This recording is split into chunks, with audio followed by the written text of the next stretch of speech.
Então, agora começando aqui. Então, boa noite novamente. Eu vou...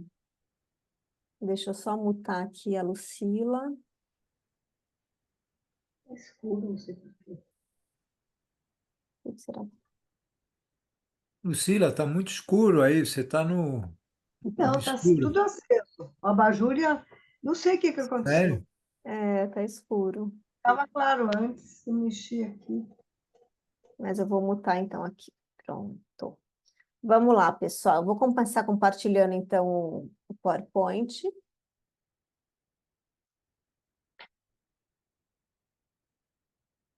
E aí, qualquer coisa, se vocês quiserem me chamar, fiquem à vontade, tá? É só para facilitar a apresentação aqui para vocês, que eu fiz o PowerPoint. Então, o nome desse curso e da palestra, que é a palestra introdutória, é o treino cognitivo do controle da raiva. E aí eu até coloquei esse cérebro fazendo exercício, porque a gente vai falar exatamente do treino, é um treinamento, tá? Assim como o do mindfulness é um treinamento, esse da raiva também é um treinamento, tá? E aí é o TCCR. Então, vou me apresentar para quem ainda não me conhece. Sou psicóloga, formada pela PUC São Paulo, desde 2007. E eu sempre gostei muito dessa área da psicologia e da área clínica, né, e da área educacional. Então, me formando, eu fui fazer a psicopedagogia para ter um conhecimento na área educacional e, e fui levando as duas áreas, tá? A parte educacional, eu acabei focando mais em cursos, palestras, também cheguei a dar aula em faculdades, e não fiquei tanto na área escolar. Até cheguei a começar a pedagogia uma época, mas acabei não concluindo, tá?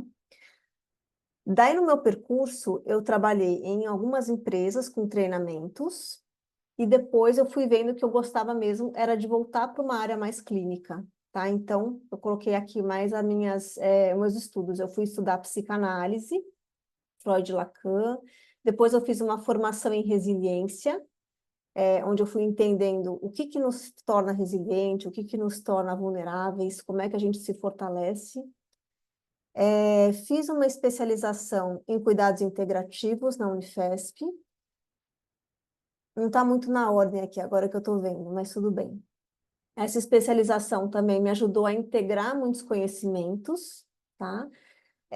Teve uma época também que eu fui uma monitora de um professor palestrante da saúde pública da USP, de um curso de meditação aplicada à saúde e bem-estar. Foi bem interessante também. Fiz a minha formação em Mindfulness baseado na terapia cognitiva, que o pessoal está falando aí que fez meu curso, que é o MBCT, pelo Mente Aberta, Unifesp, junto com o pessoal de Oxford Mindfulness Center. Então, o pessoal veio da Inglaterra para ministrar esse curso e nos dar essa formação. Essa formação, pessoal, foi um divisor de águas para mim, porque a partir do momento que eu comecei a entender como é que a nossa mente funciona, eu fui ficando, questionando toda a minha formação de psicanálise, comecei a integrar e ir para um outro caminho, tá? Por isso que falei que está um pouco fora de ordem, porque foi depois dessa formação que eu fui fazer a especialização na Unifesp, e aí depois eu fui fazer a formação também em terapia cognitivo-comportamental, pelo CTCC, tá? E aí eu fui vendo que é importante a gente saber um pouco de tudo para a gente poder falar de doença mental, entendendo a formação das questões na nossa mente. É importante a gente entender a parte do mindfulness para entender que nem tudo está no cognitivo. Então, esses conhecimentos eles foram se complementando para mim, tá? Então, fui professora universitária em 2023 e começo de 2024. E coloquei aqui experiência de 20 anos em palestras e treinamentos. Eu comecei lá atrás com palestras e treinamentos no cursinho do meu pai. Meu pai tinha um cursinho preparatório para concursos públicos. E depois, como eu falei para vocês, trabalhei em empresas com treinamentos, na Ferolab, depois mais treinamento e consultoria. Fui professora, instrutora, né, do CIE, do ESPRO. E tive a minha própria empresa com o meu pai, há muitos anos atrás, a gente dava treinamentos, palestras sobre comunicação, liderança. Aí eu entrei com a resiliência, quis fazer a formação em resiliência. E depois eu fui indo para o mindfulness e agora eu estou sozinha, falando mais sobre o mindfulness E recentemente resolvi falar sobre esse tema da raiva, tá? Já vou explicar por qual motivo. Primeiro que, assim, quando eu estudei a TCC, eu fui vendo a importância, e o MBCT também, a importância da gente compreender a função cognitiva, né? Que é esse raciocinar sobre a nossa mente, chama metacognição. Você entender, não é só sentir a raiva, sentir a tristeza, é assim, o que está acontecendo quando eu sinto isso? O que está acontecendo na minha mente? Que pensamento que vem, que sensação corporal que vem, o que eu faço com isso? Quanto tempo eu passo sentindo essa emoção? Então, acho isso muito interessante. Então, esse tema me veio por causa da TCC, me veio porque também eu comecei a verificar a importância da gente compreender as emoções. Eu fiz um curso esse ano com a Elisa Cosasa, não sei se vocês conhecem, do Einstein, e era um curso que chama Cultivando o Equilíbrio Emocional. E aí ela explicou a importância de todas as nossas emoções no nosso corpo. Então, todas as emoções são importantes, são necessárias, mas a gente tem que saber lidar com elas, geri-las, né? E também, pessoal, esse curso veio porque eu li esse livro, que é esse daqui que está aqui na tela, que chama Treino Cognitivo de Controle da Raiva, o passo a passo. E nesse livro, ele explica um passo a passo para dar um curso sobre a raiva. E aí eu pensei, quem sabe um dia, se eu tiver pessoas interessadas, a gente coloca em prática esse curso, porque é um curso que já teve todo um embasamento científico que mostra que isso tem eficácia. Então, eu achei super legal, assim como o MBCT, quem fez comigo, né? Sabe que todo é um curso que foi preparado e já foi pautado em ciência, em evidências, tem todo um embasamento, tá? Esse curso que eu estou falando aqui não foi criado por mim, ele realmente foi criado por essas autoras aqui, que depois de terem estudado bastante, viram que dava para a gente pensar num curso. E por que é importante pensar nisso, né? Ah, deixa eu só mostrar também, tem esse baralho aqui que eu comprei, que também tem a ver com lidando com a raiva. Enfim, dá para a gente pensar em lidar com a raiva de uma maneira mais leve, né? Com a emoção de uma maneira mais leve. Eu comecei a pensar o seguinte, pessoal, também em relação à emoção da raiva. Primeiro, que eu, por muito tempo, achei que eu não sentia raiva, porque eu frequentei o budismo por muitos anos, né? Também não contei essa parte. E no budismo, a gente estuda muito que a raiva é uma emoção muito ruim, porque ela fica consumindo o nosso corpo, a nossa mente, a gente acaba não medindo as consequências. Então, eu acho que por muito tempo em vez de eu sentir raiva, eu já transformava isso e achava que eu lidava muito sabiamente com a raiva. Tem um lado disso que é verdade, tá? Mas tem um lado disso que até eu chegar nesse ponto, por muito tempo, eu fiquei direcionando a raiva para dentro. Porque na nossa sociedade, principalmente, né, tem a questão da mulher, né, que tem que ser muito polida. Então, a gente segura a raiva, e aí a raiva ela não desaparece, ela está voltada para dentro. E o que acontece se a gente tem muitas vezes a raiva voltada para dentro? A gente sofre de doenças como depressão, ou outras doenças também de ordem física, tá? Então, negar que temos raiva é passar por cima de tudo isso. E aí, foi um desafio para mim poder pensar num curso desse, né? Ainda mais porque eu só falo de mindfulness, coisas leves, de repente poder falar sobre a raiva, mas é nesse sentido estruturado que eu acho que é bem legal, né? E aí eu fiz aqui um resumo para vocês, para a gente poder conversar hoje. E esse resumo, pessoal, tem por base esse livro, tá? Que eu acabei de falar, que ela explica um pouco de três aspectos. Ela explica o que é a terapia cognitivo-comportamental, o que é a raiva e o que a gente faz nesse curso, tá? Então, eu vou dar um panorama geral para vocês entenderem.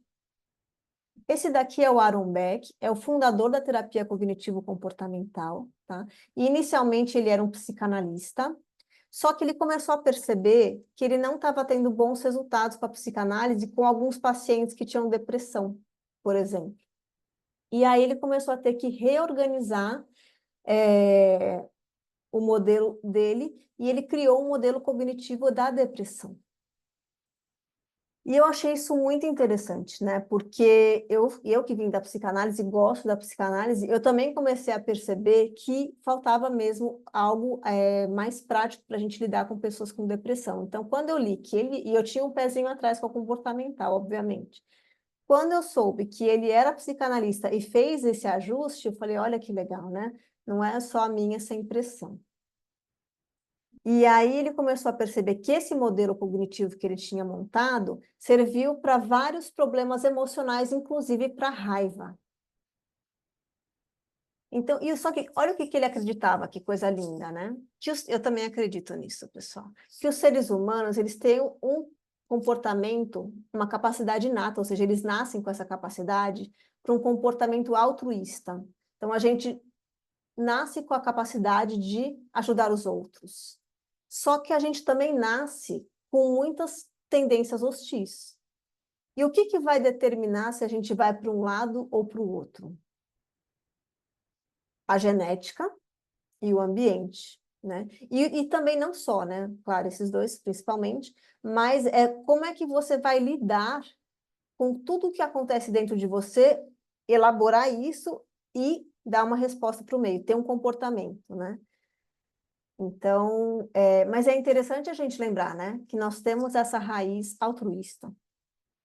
Porque tem gente que defende que não, que nós somos, né, que o ser humano é ruim por natureza, mas a gente... E tem vários estudos científicos que falam, né, que nós somos altruístas, que estudam com bebês e veem que os bebês se ajudam, se preocupam, têm empatia, né? Então, eu também acredito nisso. Só que o Beck levantou uma hipótese de que a necessidade de punir a si mesmo, ativada pela culpa, que é tão presente na depressão, explicaria a perda do prazer, perda da libido, autocrítica e ideações suicidas. E que nesse cenário, raiva e hostilidade estão presentes. E para mim, pessoal, isso também foi algo, lógico, não de agora, né? Porque eu já venho estudando a depressão há muito tempo. Mas, inicialmente, quando se fala em depressão, a gente pensa o quê? Que depressão tem a ver com tristeza, apenas. Mas não é.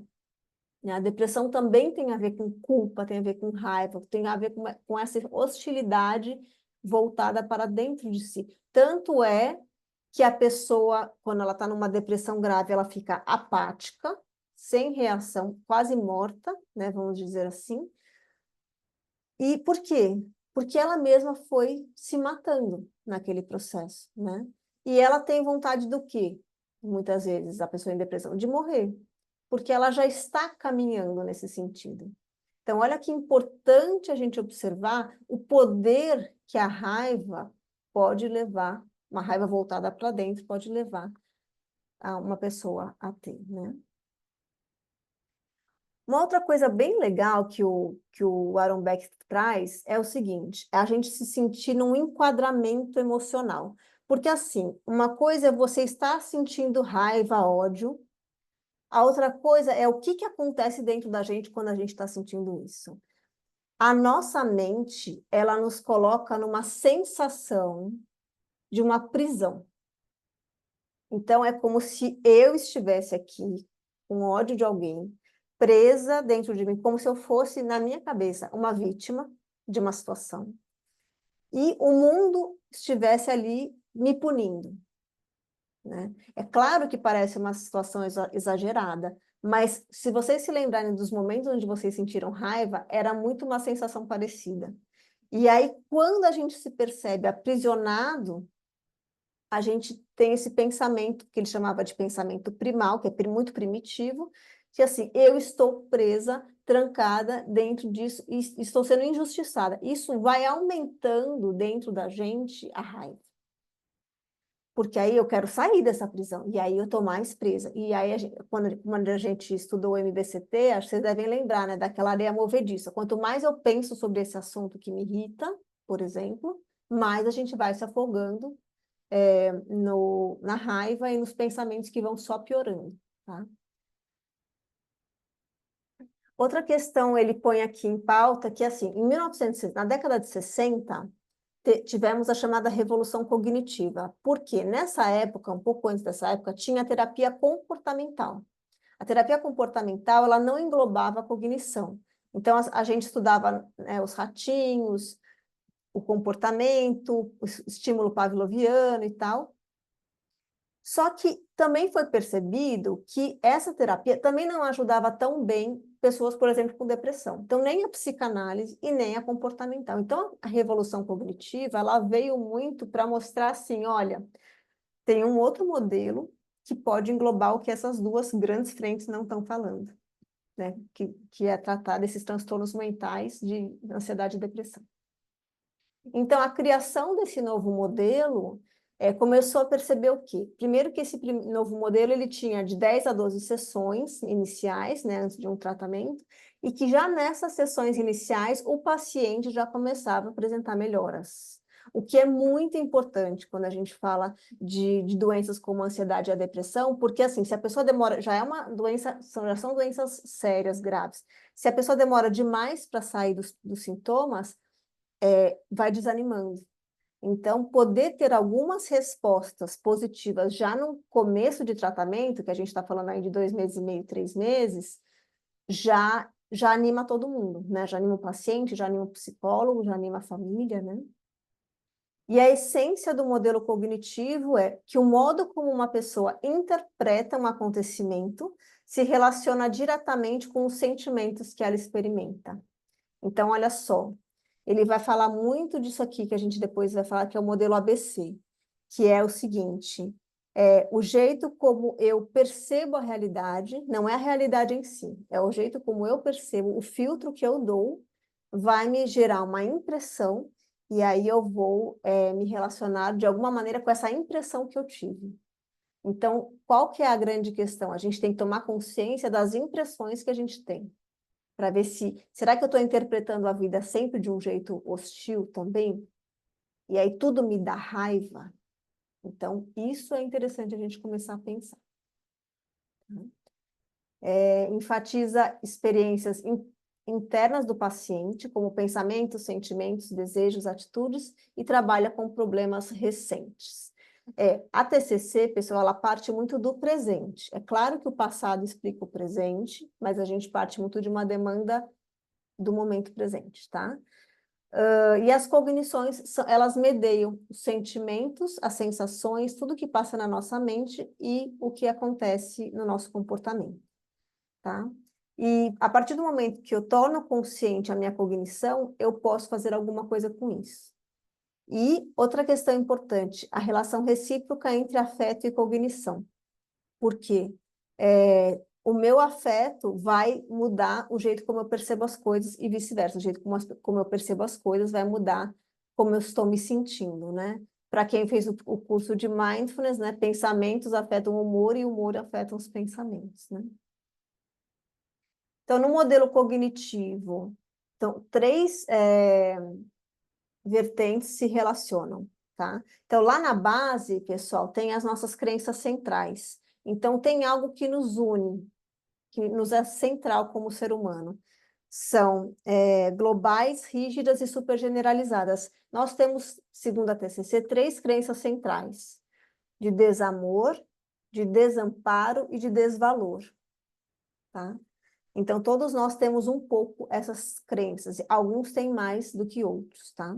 Dessas crenças base, nós temos as crenças intermediárias, que são atitudes, regras, suposições decorrentes das crenças centrais. A gente não tem muita consciência disso. E o que aparece para a gente aqui na superfície? Os pensamentos automáticos, que são um nível mais superficial e elas são, assim, que é quando a gente pergunta para o paciente, o que você pensou naquele momento? O que veio à sua mente? Esse é o pensamento automático. E por que é importante saber disso? Porque o pensamento está ligado à crença intermediária que está ligada à crença central. Quando a gente começa a mexer em um, a gente começa a mexer em todo esse processo. Então, olha só aqui o esquema. Temos a crença central, a crença intermediária, o pensamento automático. Olha só, o pensamento automático durante uma situação, ele vai gerar o quê? Emoção, comportamento e reações fisiológicas. Então, se eu começo a me dar conta, né, no tratamento, a gente começa a atacar aqui o pensamento automático, e eu já começo a perceber que a minha reação começa a mudar, eu já começo a mexer em toda essa cadeia aqui, que eu tenho internalizada pela nossa história. Nós temos uma história que nos rege, né? E a nossa história é fundamentada em crenças, segundo a TCC, tá? Então, o que a TCC defende? 3 premissas básicas: que a cognição afeta o comportamento, que a cognição pode ser monitorada e alterada, e que a mudança comportamental que a gente deseja começa pela mudança na cognição. Aqui o modelo ABC que eu comentei com vocês. Então, aqui temos a experiência, tá? O B são as nossas crenças ativadas que modificam a experiência, e o C é como que eu reajo a tudo isso. O que a gente às vezes não percebe é o B, né? A gente fala assim, não, tinha uma situação e aí eu reagi assim. Mas o que aconteceu dentro de mim para eu reagir assim? Ah, tem que tomar consciência do B para que eu consiga mudar o C, certo? E agora a gente vai falar um pouquinho da raiva, pessoal. A raiva sempre existiu, tá? Ela não é nada errada, ela é uma emoção como qualquer outra. Só que o problema é que quando ela foge do controle, grandes tragédias podem acontecer, né? Tanto de saúde nossa, saúde física, saúde mental, como a gente afeta o nosso entorno, o nosso social, a nossa família, o nosso trabalho, as questões financeiras, né? Essas apostas online, por exemplo, que o pessoal está fazendo muito. Então, assim, é tudo muito no âmago, né? E aí a gente não percebe o quanto que nós somos, quando a gente age no impulso, por exemplo, a gente é roubado da possibilidade de escolher um outro comportamento. Então, é aí que a gente vai começar a observar. E lembrando que a própria história de Adão e Eva, eles foram expulsos do paraíso por causa da ira de Deus. Então, olha só como a raiva é uma emoção de muito, muito tempo, né? Sempre existiu. E aqui é um questionário que eu gostaria que vocês... É bom até para a gente fazer uma pausazinha aqui na palestra, para vocês responderem esse questionário aqui. Então, se vocês puderem anotar, quem tiver caneta e papel... Vamos lá. A primeira questão é só responder sim ou não, tá? Você se irrita com facilidade? Segunda questão, você se considera uma pessoa temperamental? Temperamental é que age segundo o temperamento. Então, se eu estou com raiva, eu vou explodir. Se eu estou triste, eu vou chorar, né? Aquela pessoa que é bem transparente.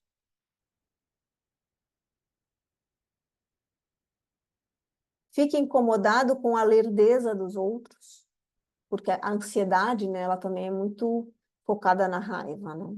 Então, se o outro... Desculpa, Oi, Cristina, pode... desculpa. O que é lerdeza? Lerdeza é Desculpa. quando alguém é muito devagar. Eu estou querendo que essa pessoa faça logo e ela está demorando. E aí a gente começa a ficar irritado. Deu para entender?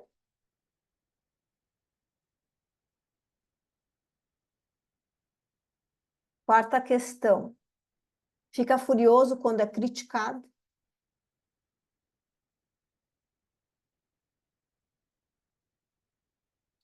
Quinta. Quando tem uma frustração, tem vontade de quebrar objetos?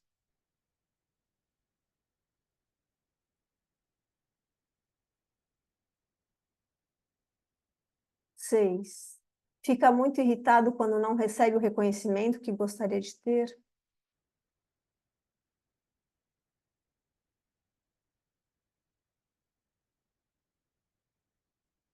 7. Costuma dizer com frequência, eu fiquei com raiva ou me deu uma raiva?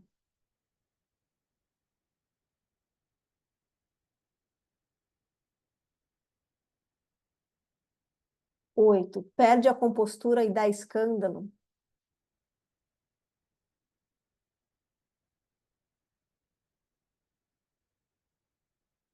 9. Ao ficar nervoso e aborrecido, diz coisas desagradáveis e xinga?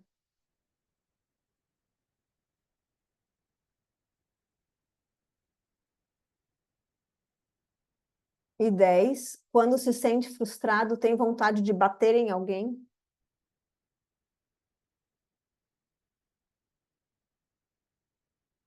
'Agora vocês somem aí para ver mais ou menos a pontuação. Se mais da metade, se metade ou mais da metade foram assinalados com sim, existe uma tendência a responder ao mundo com raiva, tá?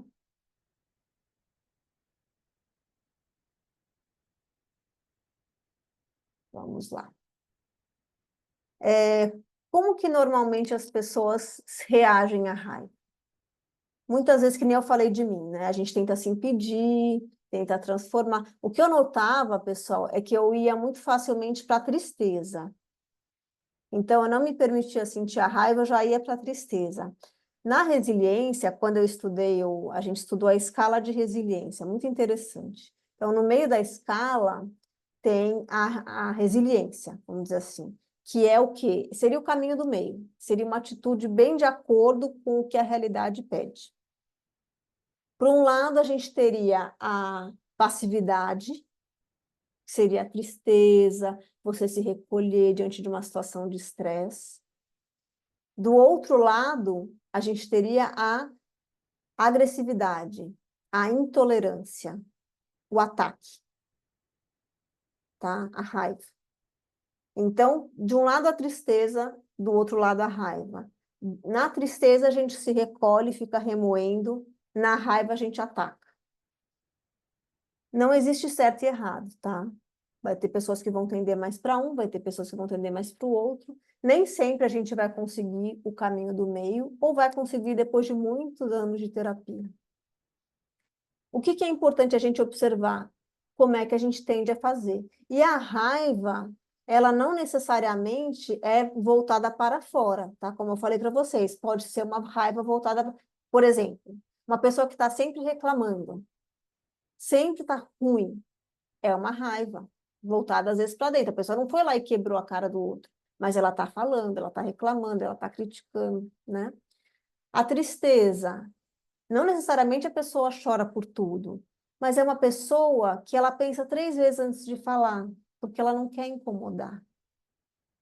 Vai que ela causa um mal-estar, né? Então a pessoa vai se retirando da situação. E é interessante a gente observar quando que a gente vai mais para a raiva, quando a gente vai mais para a tristeza. De qualquer maneira, eu estou falando isso para vocês entenderem o seguinte: a nossa reação diz muito da nossa história, do que a gente escutou, o que a gente pode expressar ou não. Tem muito a ver com vergonha, culpa, isso não é civilizado, ou então assim, eu sou corajoso, então eu vou lá e falo mesmo, e brigo, né? Então, às vezes a raiva, ela vem junto com o orgulho. Eu falo mesmo o que eu penso. Quem não gostar, que sai daqui, né? Então, ela vem com muitas outras roupagens que a gente precisa olhar, tá? A grande questão é a gente pensar o seguinte: seja a roupagem bonita que a gente quer colocar na raiva ou na tristeza, seja o que for, quando a gente fica estacionado numa mesma posição, tipo, eu sou assim e pronto, a gente está perdendo a possibilidade de escolher novas formas de reagir. Então, é disso que a gente está falando aqui, tá? Então, a raiva em si não é uma emoção boa ou má, tá? Ninguém está aqui para martirizar a raiva. Ela é uma energia, ela é uma força. Só que quando ela é excessiva, mal gerenciada, aí sim ela pode ser negativa. E ela pode trazer prejuízos, como eu já comentei, e a gente está aqui para pensar nas estratégias. O que eu faço quando eu sinto raiva? O que isso quer dizer?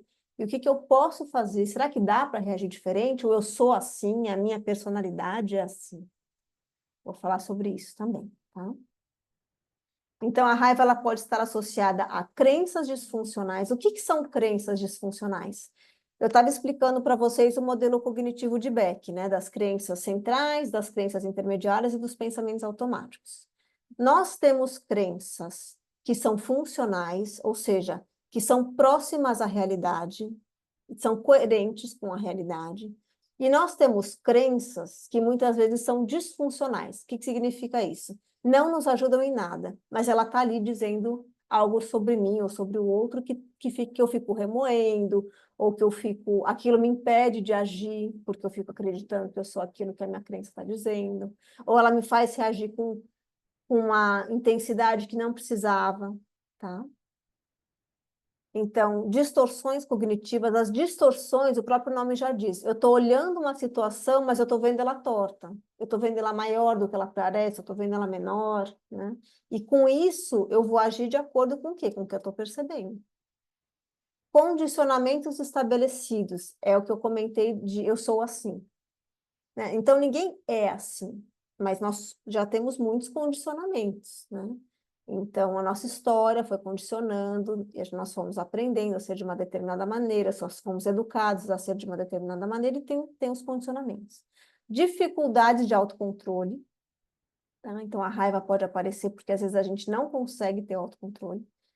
Falta de habilidades sociais. Então, por exemplo, a pessoa que não consegue ser assertiva, muitas vezes ela vai ser ou agressiva ou ela vai ser mais passiva. Ela não vai, ou ela vai acabar, sabe, passando do ponto lá, pensando na escala da resiliência, ela não consegue chegar no caminho do meio e falar, olha, essa situação é assim, assim, assado. Ela vai ou agredir ou ela vai não se posicionar muito, tá? E falta de estratégias positivas para manejo do estresse. Então, as estratégias que eu estou trazendo para vocês hoje, para a gente começar a pensar, que são as estratégias cognitivo-comportamentais, elas visam o quê? Que vocês tenham mais qualidade de vida, né? É para isso que serve terapia, é para isso que servem os treinamentos, para que vocês vão buscando o que talvez esteja faltando para vocês terem um pouco mais de qualidade de vida, que é muito importante, né? Só que assim, pessoal, a raiva, dependendo da situação, ela pode também ser um sintoma de um transtorno psiquiátrico. E é aí que a gente precisa olhar também. E como é que a gente trabalha na reestruturação cognitiva? A gente faz isso que eu acabei de falar da escala de resiliência, né? Porque se eu pego uma pessoa que está com muita raiva, ela está lá na periferia lá da escala, eu falo, olha, vem aqui para o centro. O que eu estou tentando ajudar ela a ser? Racional e justa. Quando a gente está mais para os extremos, a gente não consegue ser racional e justo. Quanto mais longe do centro da resiliência, mais irracional, mais emotivo e mais com crenças disfuncionais a gente tem. E aí a gente, ao se aproximar desse centro, a gente vai tentando ser mais racional e justo e mais de acordo com o que a realidade está trazendo. Tá? E aí como é que a gente vai fazendo esse movimento? Identificando os padrões distorcidos, as crenças irracionais que a gente foi acumulando ao longo da vida, tá? E substituindo por novas crenças. Como é que a gente aprende a ter raiva? De várias maneiras, né, pessoal? Assim, aqui no caso não é aprender a ter raiva, porque raiva é uma emoção que vai surgir de qualquer maneira nas nossas vidas, mas assim, cultivar a raiva, né?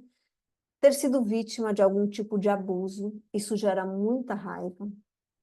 Ou você ter presenciado alguém que passou por algum abuso. A violência doméstica gera muita baixa autoestima também na vítima. Famílias excessivamente permissivas. Isso pode gerar uma apatia emocional, porque a pessoa pode sentir que ela não foi amada o suficiente. Então, ela tem raiva de por que eu não fui amada, né? Por exemplo, é uma interpretação. Ou famílias excessivamente exigentes, então assim, eu só vou ser amada se eu atingir esse patamar. Como às vezes eu não vou conseguir, eu não sou merecedora. Então eu tenho raiva de mim, tá? Então eu estou dando exemplos para vocês irem entendendo que existem várias maneiras da gente justificar essa raiva que ficou presente na nossa história. Não essa raiva que veio e passou de uma situação, isso é bem normal, obviamente, mas aquela raiva que nos impregnou, né? A raiva, como consequência, muitas vezes, né, se não bem administrada, ela vai de uma violência, ela pode chegar numa violência, num isolamento social, porque quando a gente fica presente muitas vezes perto de alguém que é muito agressivo, raivoso, a gente se sente intimidada, a gente tem medo, tá? E olha que o paradoxo da raiva, né? 75% dos episódios de raiva tinham acontecido com pessoas amadas pela pessoa raivosa. Então, geralmente a gente explode com quem a gente ama, né? até porque isso traz algum grau de confiança e de segurança que nos permite, né? Não que isso seja certo, tá? Obviamente, mas isso acaba acontecendo quando a gente tem essa segurança para expressar. O que é muito triste, né? Porque a gente magoa e a gente estraga as relações, quando a gente se permite viver a raiva nesse grau extremo. Os 3 componentes da hostilidade: cognitivo, que é quando a gente, aquilo que eu comentei, né? Tendência a avaliar as outras pessoas negativamente, aquela pessoa que é muito crítica, muito julgadora, né? Então é uma raiva enrustida. Afetivo, aquela pessoa que tem um desprezo pelos outros, também o desprezo é uma raiva disfarçada. E comportamental, envolve cinismo e agressão. E também quando eu falei para vocês da apatia, né? Apatia é algo bem característico da raiva, tá? E cinismo e agressão também, que é uma forma de estar com o outro, mas desagradando, desvalorizando, agredindo, machucando, tá? Então, são sinais que a gente precisa observar da manifestação da raiva. Enfim, pessoal, a raiva não pode ser ignorada, ela indica que alguma coisa não está indo bem, né? Então, ela é uma energia que sobe, que vem, um calor que vem, todo mundo sabe o que é. E a gente tem que aprender a identificar e falar, opa, se isso está vindo, é porque algo não está bem, ou alguma injustiça aconteceu, ou algo não está certo, por que que eu estou sentindo isso, tá? O que que a gente treina? Que receber a raiva, identificar, mas também saber dar um direcionamento para aquilo, para essa energia, tá? As consequências graves da raiva para a saúde, todo mundo acho que sabe, né? Hipertensão, úlceras, depressão, obesidade, e aí outras coisas que envolvem para além do corpo, né? Perda de emprego, abuso físico, psicológico de familiares e amigos, e essa doença coronariana e morte prematura, tá? Então, é importante a gente perceber, né? Nem sempre, porque nem sempre as pessoas fazem essa conexão, né? Então, por exemplo, obesidade. A obesidade é uma pessoa que come demais, ou no máximo tem um problema genético. Mas será que ela não comeu demais porque ela estava com raiva? Muito tempo com raiva, e essa raiva ela descontou na comida? Então, às vezes a gente não conecta, mas está tudo aí, né? O mecanismo neuropsicológico da raiva. A raiva, ela se concentra no sistema límbico, no sistema nervoso central, no hipotálamo, que é o organizador de todas as emoções.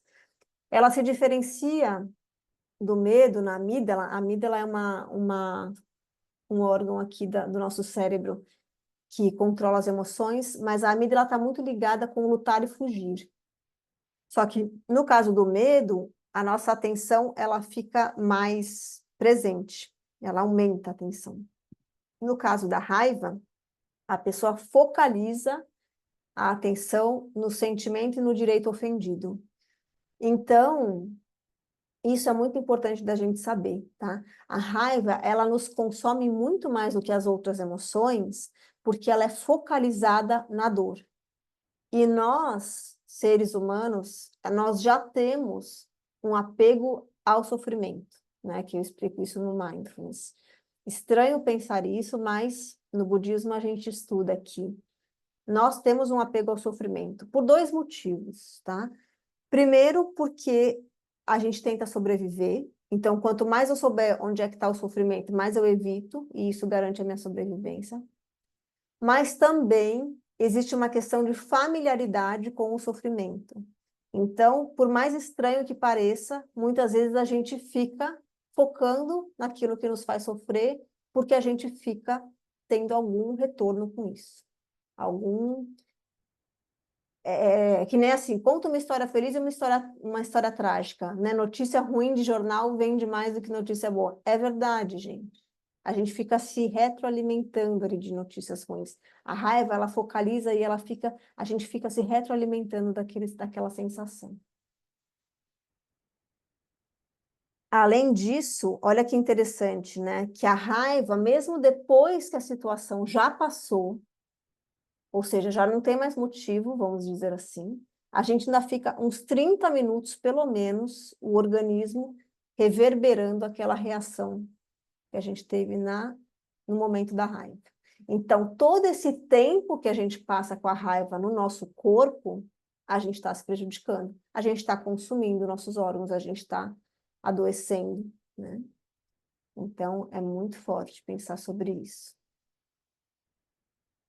Aquilo que eu comentei brevemente, né, da questão genética e ambiental.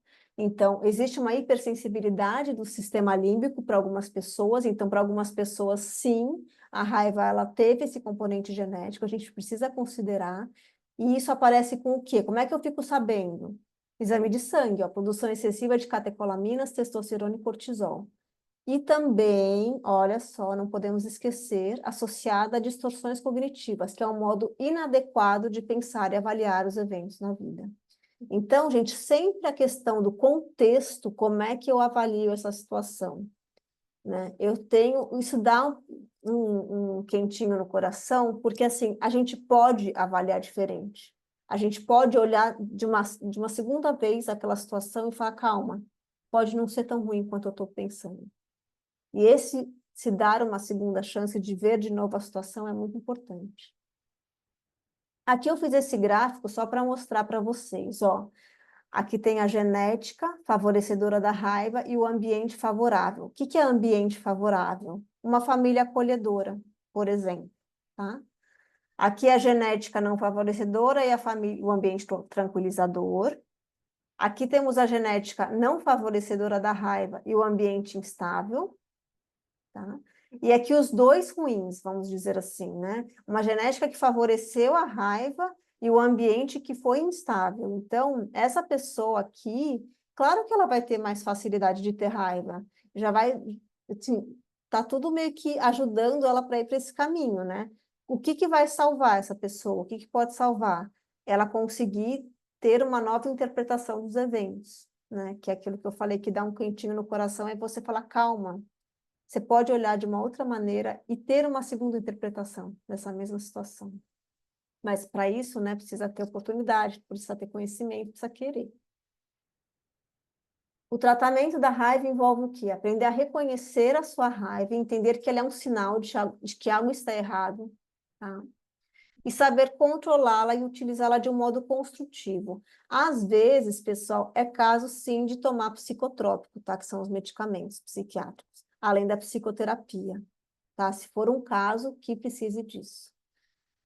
Para ajudar a pessoa a conseguir ver uma luz no fim do túnel e ver outras possibilidades. Porque quando eu falo ver de uma segunda maneira a mesma situação, para muita gente isso não é possível, não é tão simples assim. É que eu falo porque eu já fiz quantos anos na de terapia, de mindfulness, então eu treinei isso. Mas para muitas pessoas isso não é tão simples assim. Como eu falei para vocês, é um dos tratamentos que possui validação científica, foi testado, tem várias pesquisas clínico-comportamentais e visa capacitar o paciente, no caso o participante do curso, a ter domínio sobre os seus sentimentos, aumentar o autocontrole e reduzir a fonte interna de estresse. Tá?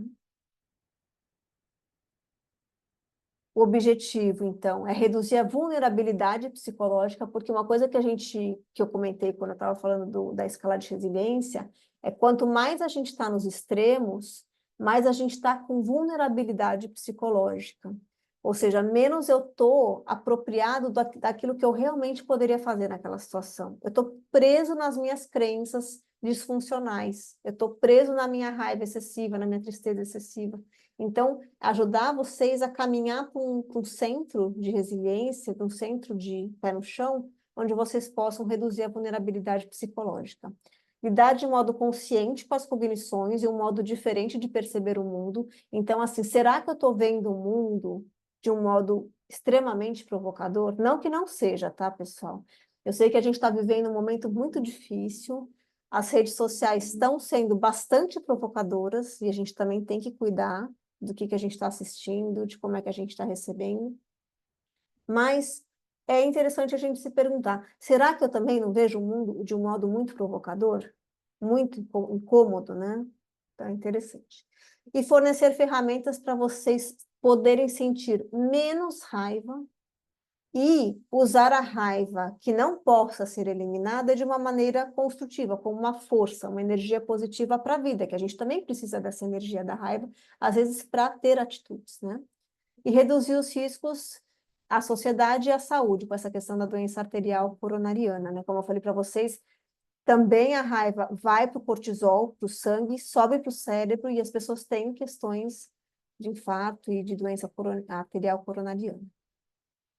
Aqui eu também comentei com vocês que a raiva ela vem disfarçada de muitas vestimentas. E tem uma coisa muito interessante, não sei se vocês já ouviram falar disso daqui, que é o padrão tipo A de comportamento. Foi feita uma pesquisa nos Estados Unidos e identificaram 2 tipos de padrões. Isso já faz um tempo, tá? Tinham as pessoas tipo padrão tipo A, que são pessoas assim, muito do trabalho, workaholic, tal, nervosas, proativas, e tinham as pessoas tipo B, que são pessoas mais tranquilas, enfim, que conseguem equilibrar um pouco mais a vida e tudo mais. O que foi estudado? Que essas pessoas de padrão tipo A, elas morriam muito mais com essas doenças causadas pela raiva, pelo estresse, do que as pessoas de padrão tipo B. Então, só que o que a sociedade valoriza muitas vezes? A sociedade capitalista, o padrão A. Então, as pessoas querem ser perfeccionistas, as pessoas querem ser... as pessoas gostam de falar que são super proativas, que fazem, acontecem, que não dormem, que trabalham mais que precisam. Isso tem um valor na nossa sociedade, a gente não pode negar. Só que isso tem um preço a se pagar, né? Muitas vezes o preço a se pagar é com a própria vida. Então, só retomando, né, que nossos sentimentos são decorrentes das interpretações que a gente faz no ambiente. E isso, gente, é o quentinho no coração, né? Porque se o que eu sinto tem a ver com a interpretação, se eu mudar a minha interpretação, eu vou mudar o que eu sinto. Que bom, né? Que bom que a gente tem essa opção. E aí, quando a gente fala em estresse, em excesso de raiva, tal, a gente sabe que dá para mudar. Aqui algumas fases do estresse, né? Então, o estresse começa com uma fase de alerta, de quebra da homeostase. A gente começa a identificar uma situação ali que fora do normal, desafiadora. Depois vem a fase de resistência, busca do reequilíbrio, a gente já começa a se desgastar. A fase de quase exaustão, quando as defesas do organismo já começam a ceder, a gente já, né, não está mais conseguindo muito voltar para a homeostase. E a exaustão, que é o fundo do poço, né? Quem fez o curso de Mindfulness lembra da espiral descendente, que é a quebra total da resistência, quando você já não encontra mais os recursos para reagir, que é quando a pessoa está numa depressão profunda, enfim, ela está lá esgotada ou num burnout, por exemplo. E aí fica difícil depois de subir os degraus novamente e ficar bem, né? É importante a gente observar essas fases.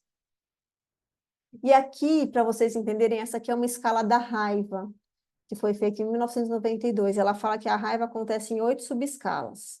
Então, a raiva estado, pessoal, é quando as pessoas simplesmente sentem a raiva. Então, eu fiquei em estado de raiva por 5 minutos porque alguém, por exemplo, bateu no meu carro e eu fiquei estressado. Ok, curta temporalidade, acontece com todo mundo, faz parte da vida.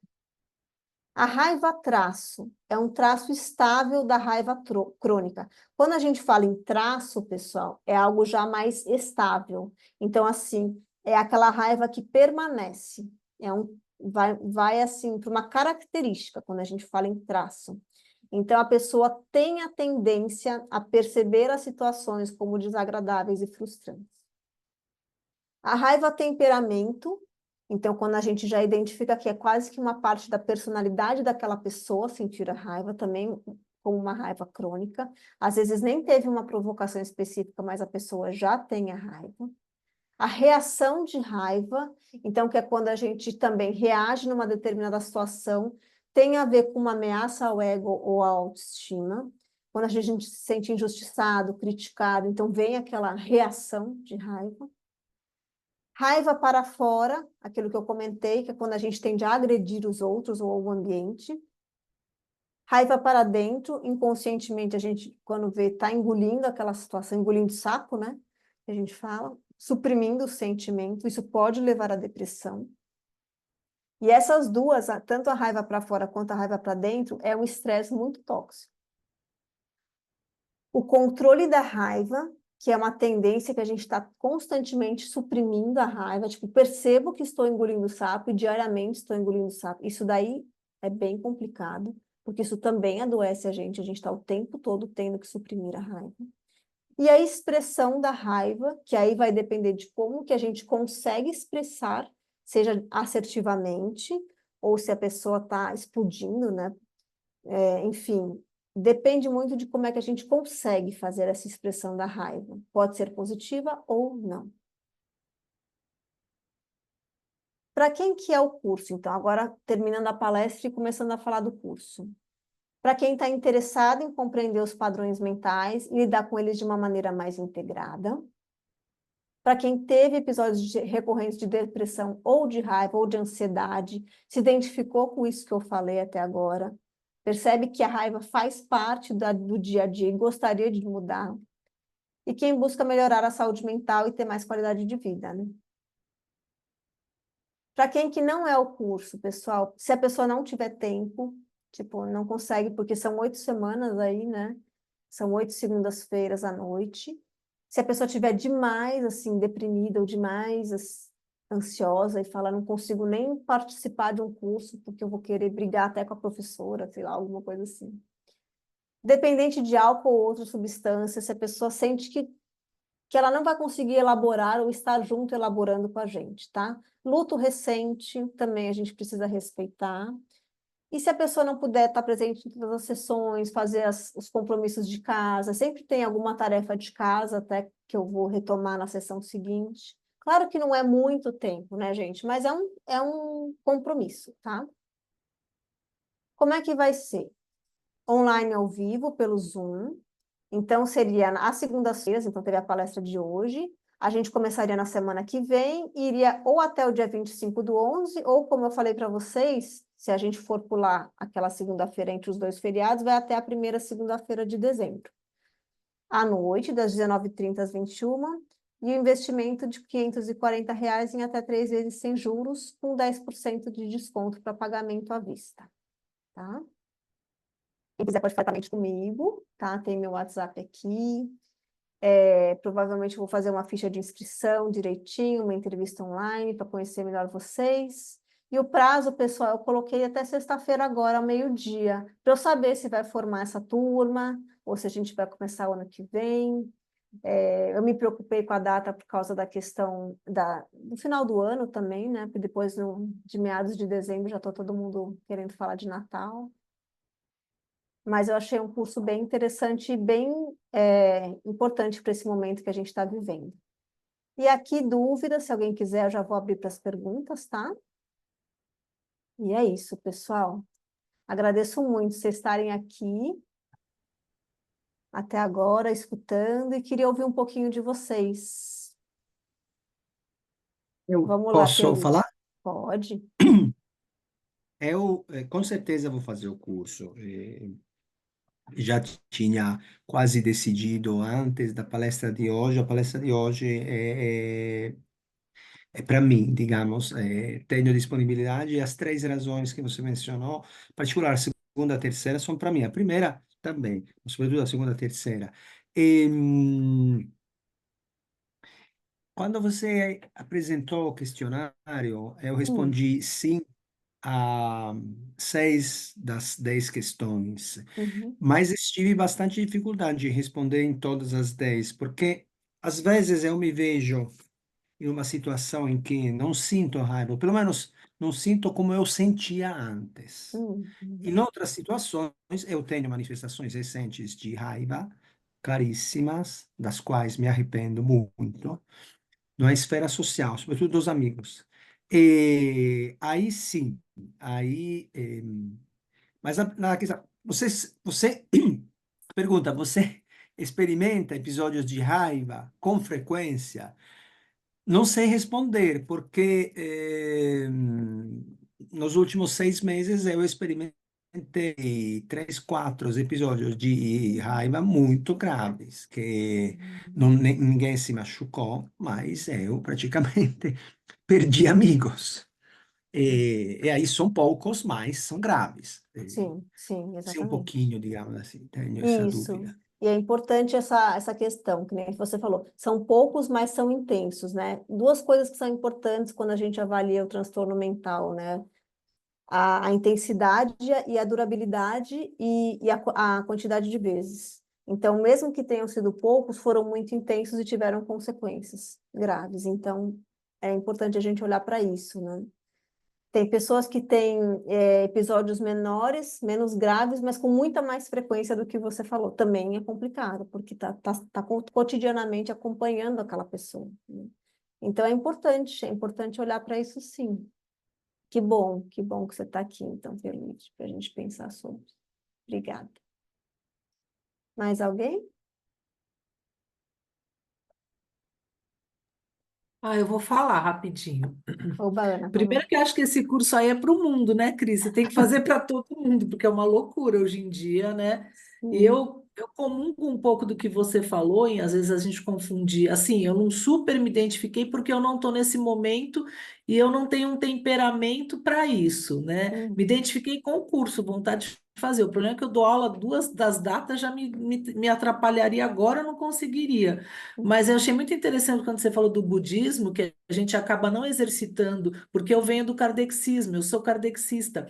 E indiretamente a gente fala a mesma coisa, é como se a gente, de certa maneira, jogasse um pouco para baixo do tapete, para não se sentir até culpa de ter raiva, né? Exato. Então a gente é aquela raiva embutida que não é legal. Então eu acho, por exemplo, das suas questões, uma eu fui muito sim, que foi um sim que valeu para todos, que é a questão da lerdeza, que para mim é muito complicado, eu sou daquelas que eu faço 10 coisas em um minuto, e as outras até que não. Eu fui, realmente, eu acho que eu tenho um temperamento muito de, não ligado à raiva, ligado, às vezes, à mágoa, e eu fico na dúvida, né? O que você falou, Hum, será que a gente joga para uma mágoa, para uma depressão, para não sentir a raiva, ou o que é?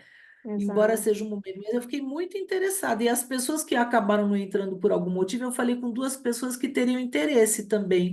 Eu queria saber se você pode, talvez no WhatsApp, eu anotei, se a gente pode passar essa live gravada para Sim. essas pessoas, ou porque eu acho que super teriam interesse. Eu não sei se eu consigo. Eu vou deixar o contato para Ah, elas. Eu queria legal. muito fazer, que 2 dias eu vou trabalhar, é o que você disse. Trabalhando não adianta fazer e furar, né? Eu acho que não é por aí. Mas eu me identifiquei com um monte de coisa que você falou aí que é para pensar mesmo, né? Porque a gente culturalmente foi criada para pensar o contrário, para não exercitar raiva e pensar como uma coisa ruim, que a gente sabe que não é. A gente que trabalha, de certa forma, eu trabalho com a questão corporal também, mas essa questão cultural tem que ser quebrada, né? Esse Sim, paradigma, então. Me que legal. identifiquei quando você falou de onde você vem do budismo, que o kardexismo prega algumas coisas comuns na fala, né? Do que é isso. Então, eu gostei bastante, Que gostei mesmo. Te legal. agradeço por hoje. Que bom, Ana. Eu vou depois passar para vocês, então, o vídeo dessa palestra. E quem quiser compartilhar com amigos, e tal, acho interessante até para a gente ver se forma a turma, né? Porque tem que ter um número É, mínimo. eu vou fazer isso, eu vou anotar o seu WhatsApp aqui, depois eu te mando uma mensagem, estou falando por mim, e aí essa semana, como é segunda hoje, eu vou passar para algumas pessoas, tá? Ótimo, obrigada. E se você fizer ano que vem de novo, aí eu vou me organizar, Tá porque eu bom. preciso resolver isso, então. Legal, obrigada, Ana. Mais alguém?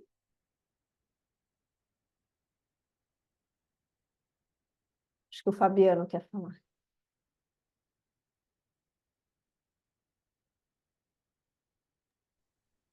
Oi, eu achei o curso.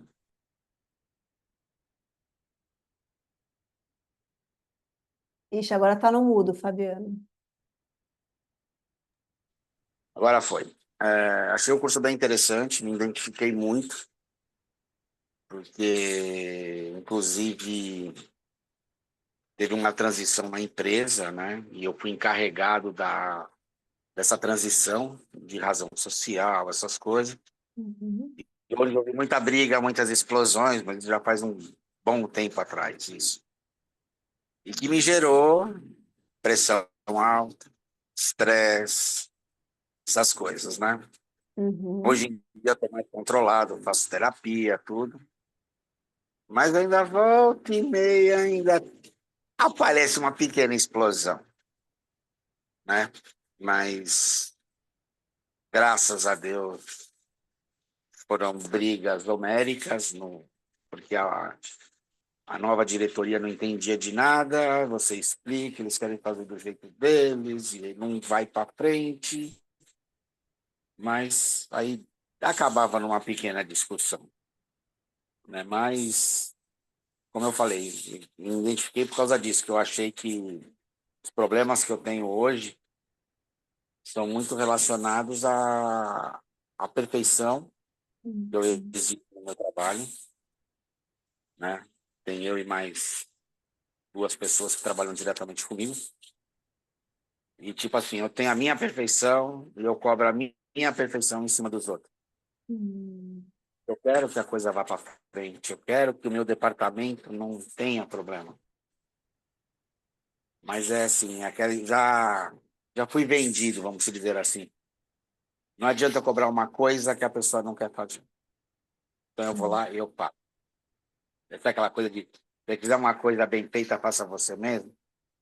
Então já relevo muita coisa, porque eu falei, eu vou e a empresa fica. Entendeu? Então, e ainda se bobear, ainda vão falar mal de mim. Então, depois que eu soube que eu estava com problema de pressão alta, essas coisas, aí eu comecei a relevar tudo, assim, sabe? Me deu um estalo na minha cabeça. E eu falei, não, isso daqui não é meu, eu vou fazer o meu trabalho, desenvolver para que eu sou pago. E tudo bem, sem problema, Legal. entendeu? E se a gente Daí eu me observar identifiquei. muito... Oi, desculpa, pode falar. Não, pode falar.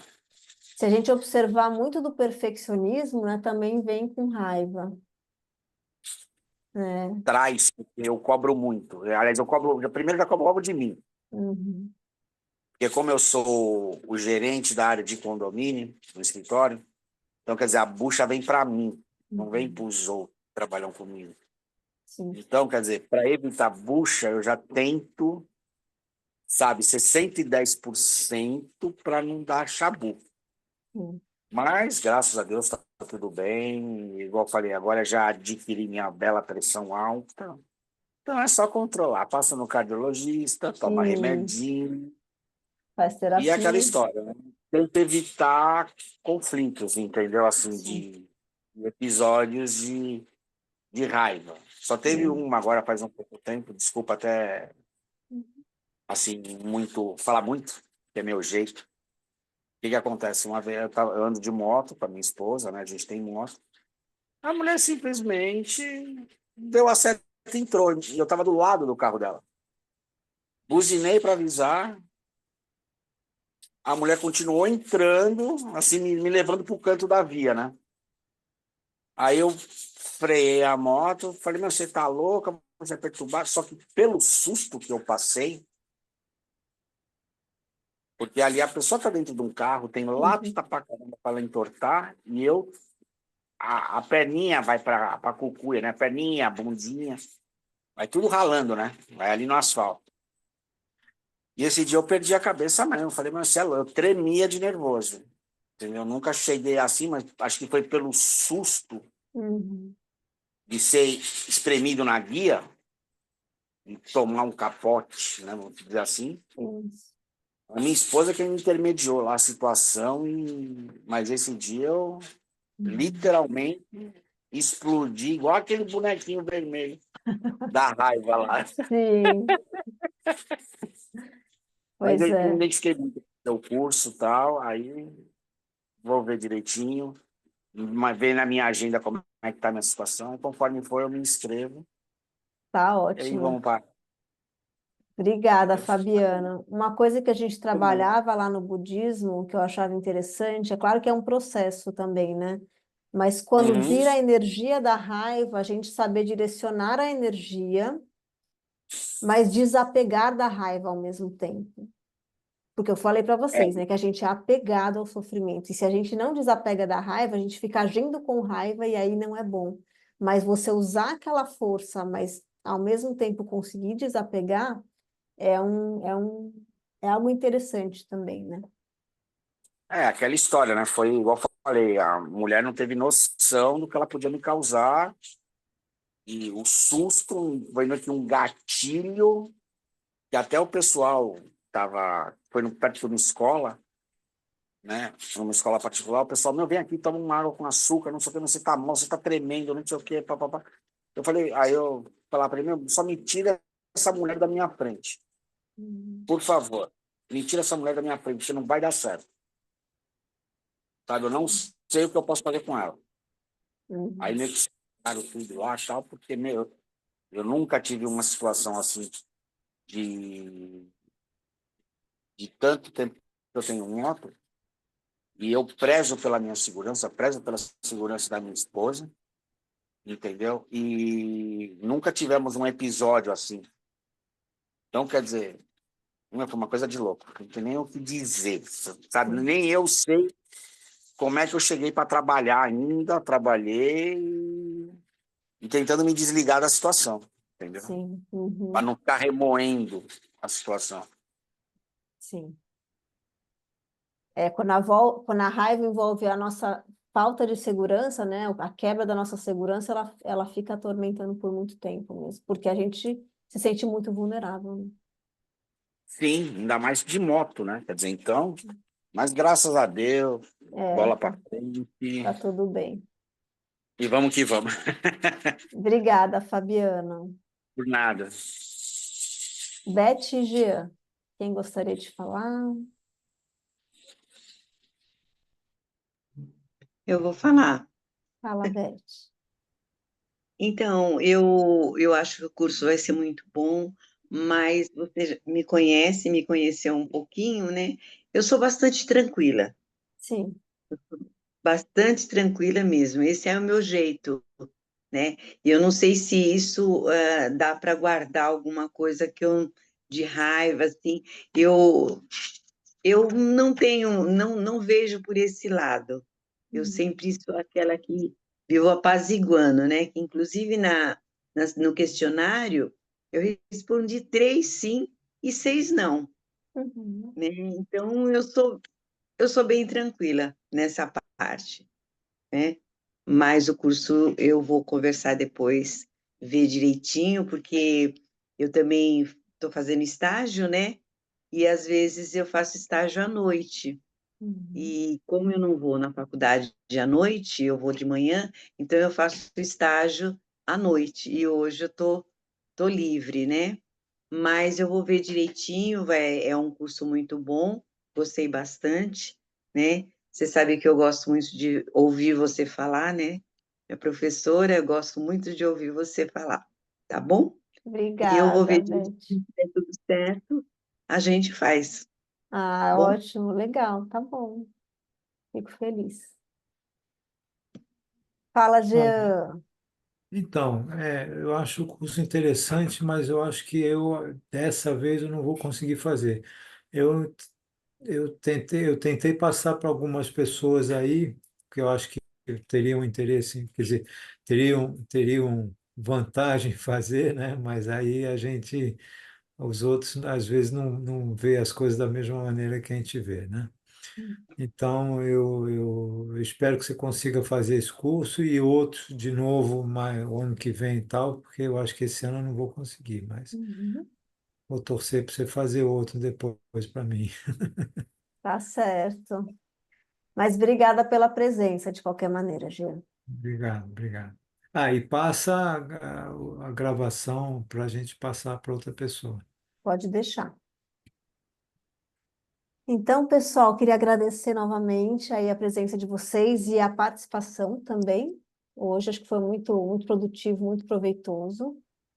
E eu acho que é sempre bom dar cursos porque a gente vai aprendendo com vocês, né? Eu gosto demais. Acho que é um momento especial.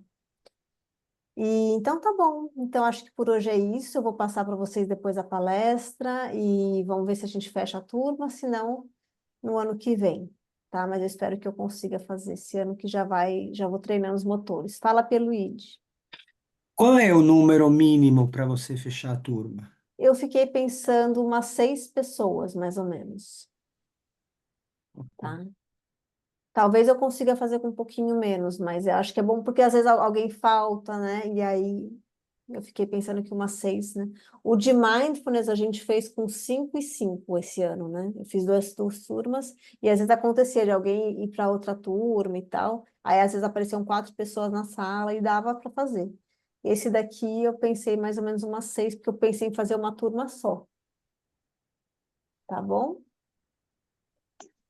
É, eu vou verificar se vai dar tudo certo, tá? Tá bom. E aí depois a gente se fala. Eu queria saber também se esses slides você vai deixar na live ou não? Sim, ela vai aparecer do Sim. jeito que vocês assistiram, Ok, tá bom? tá bom então, Cris. Obrigada, pessoal, e boa noite. Obrigado. Obrigada, Cris. Eu Tá? posso Ô, tirar Cris, uma amanhã. foto. Tá, Ah, vai tirar? Pode tirar. vamos lá. Uma fotinho de vocês. Peraí.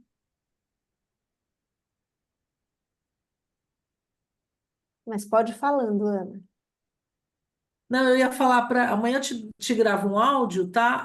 E te explico, para passar os contatos. Eu quero conversar de uma pessoa com você que tem interesse no seu trabalho, que trabalha comigo, que é um coordenador de uma faculdade. Eu quero passar o seu contato para ele, tá?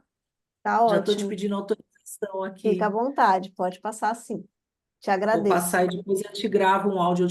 Eu te adiciono aqui no WhatsApp, eu te gravo só para te explicar do que se trata, tá?